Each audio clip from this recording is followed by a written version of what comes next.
राहुल गांधी जी के लिए किसी को सर्टिफिकेट देने की जरूरत नहीं।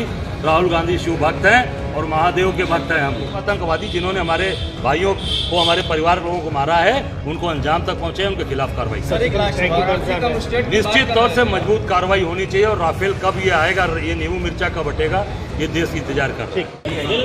आपने राफेल का एक डेमो लिया हुआ है, नींबू मिर्चा टांग रखा है, क्या संदेश क्या देने का काम? नहीं, ये अनुज जी, ये मैंने नहीं बांधा है। ये देश के रक्षा मंत्री ने, आपको ध्यान होगा कि जब राफेल हिंदुस्तान के पास आया, जब रक्षा मंत्री जी गए थे तो उन्होंने नींबू मिर्चा बांधा था और नींबू मिर्चा सरकार ने बांधा है। मैं तो वही बता रहा हूँ, को याद दिला रहा हूँ कि नींबू मिर्चे कब हटेंगे और ये राफेल अपना कब काम करेगा। ये देश की जनता जानना चाहती है। जो परिवार शहीद हुआ, उसकी पत्नी, उसके बच्चे, उसके माँ बाप जानना चाहते हैं कि ये राफेल नींबू मिर्चा बांधने के लिए आया है या अपना काम करने के लिए। ये देश की सरकार ने नींबू मिर्चा बांधा था। ये मेरा बांधा हुआ नहीं है, ये देश की सरकार ने बांधा है। मैंने तो केवल एक आपके सामने दिखाया है कि पूरे देश की जनता फिर से उसको देख ले कि नींबू मिर्चा सरकार ने बांधकर राफेल को खड़ा किया हुआ। शंकराचार्य मुक्तेश्वरानंद का एक बयान आया है, राहुल गांधी को उन्होंने सनातन धर्म से बहिष्कृत किया है, क्या कहेंगे इस मामले में? देखिए, मैं इतना ही कहना चाहूँगा, राहुल गांधी जी शिव भक्त हैं और शिव जी के पुजारी हैं।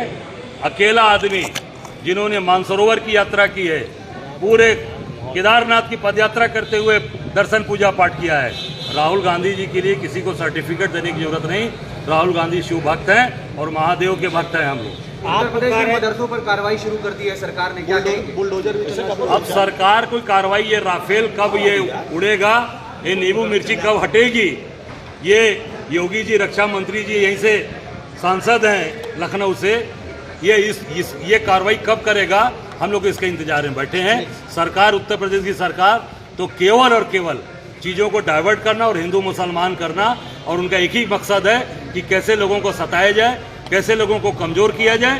पर जनता देख चुकी है कि आप इस देश के अंदर कानून व्यवस्था नहीं सुधार पा रहे हैं, प्रदेश में नहीं सुधार पा रहे हैं और लोगों को रोजगार नहीं दे पा रहे हैं, लोगों की जान नहीं बचा पा रहे हैं, तो उसको कैसे भी डाइवर्ट करने का आप काम कर रहे हैं। अखिलेश यादव की एक तस्वीर वायरल हुई थी एआई के थ्रू, बाबा साहब के साथ बड़ा बवाल हुआ, बवाल किया। कांग्रेस का क्या रुख है इसमें? नहीं, देखिए, बाबा साहब का निश्चित तौर से, बाबा साहब हमारे लिए सम्मान है। बाबा साहब ने देश के संविधान को बनाया है, बाबा साहब हमारे दिल में। राय साहब, एक सवाल उठता है कि बीजेपी और जो केंद्र में सरकार है उनकी, वो कह रही है कि हम लोग पाकिस्तान को अभी आर्थिक रूप से चोट पहुंचा रहे हैं, तो आप लोग इससे संतुष्ट हैं या नहीं? देखिए, मैं तो नहीं कहना चाहूँगा कि हिंदुस्तान से कितने, आप जरा देख लीजिए कि कितने का आयात निर्यात होता रहा है। आपको पता चल जाएगा कि कितना उनसे घाटा हो रहा है, कितना मुनाफा हो रहा है। वो कहाँ से जो पूरा स्रोत है पाकिस्तान का, किस देश से स्रोत है, वो आप उसके बारे में ज़रा जानकारी कर लें। मैं समझता हूँ कि आज पूरी तरीके से प्रभावी कार्रवाई और आतंकवाद को खत्म करिए, आतंकवादियों को समाप्त। आप क्या कार्रवाई चाह रहे हैं? आप बिल्कुल, हम चाहते हैं जो आतंकवादी जिन्होंने हमारे भाइयों को, हमारे परिवार लोगों को मारा है, उनको अंजाम तक पहुंचे, उनके खिलाफ कार्रवाई निश्चित तौर से मजबूत कार्रवाई होनी चाहिए। और राफेल कब ये आएगा, ये नींबू मिर्चा